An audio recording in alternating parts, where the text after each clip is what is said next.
Apakah hukum? Soalan pertama, kita share, kita kongsi video ceramah, video yang molek dalam media sosial.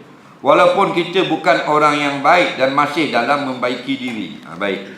Dia kata apa hukum? Kita kongsikan siaran-siaran, majlis ilmu, tafsir, fiqh, fardu ain, fardu kifayah, nasihat, ceramah, benda-benda akhirat banyak dalam media sosial, betul tak? Ada dalam website, ada dalam Facebook, ada dalam Instagram, ada dalam TikTok dan seumpamanya, dalam YouTube. Daripada YouTube kita copy ataupun kita share ke WhatsApp. Daripada WhatsApp kita share ke Facebook, kan boleh share, betul tak?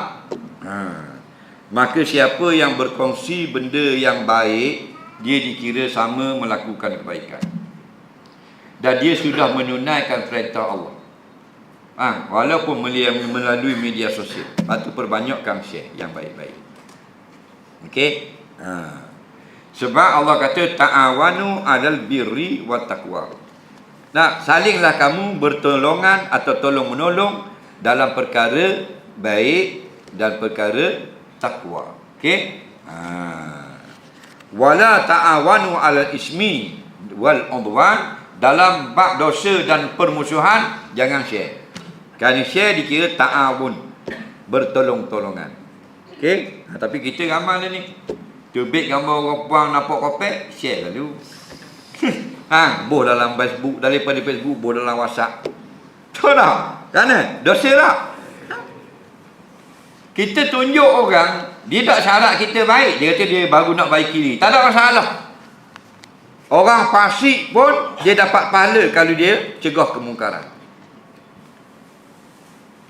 Kata Imam Al-Ghazali, perempuan yang tidak mendedahkan perempuan yang tidak menutup aurat, dia tak tutup aurat, dan dia tengok ada perempuan lain mendedahkan aurat, lalu ditegur perempuan itu, dia dapat pahala walaupun dia tak tutup aurat. Cuma bila dia meninggalkan apa yang wajib, dia ditulis melakukan dosa. Tapi teguran dia tadi dapat pahala.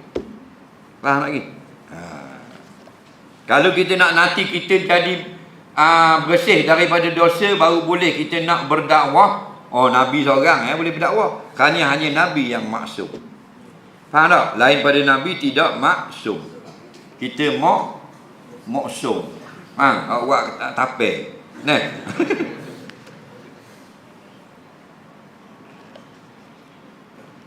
Share benda yang jahat-jahat tak payah share lah. Kau uduh-uduh, gambar aurat dan sebagainya, benda yang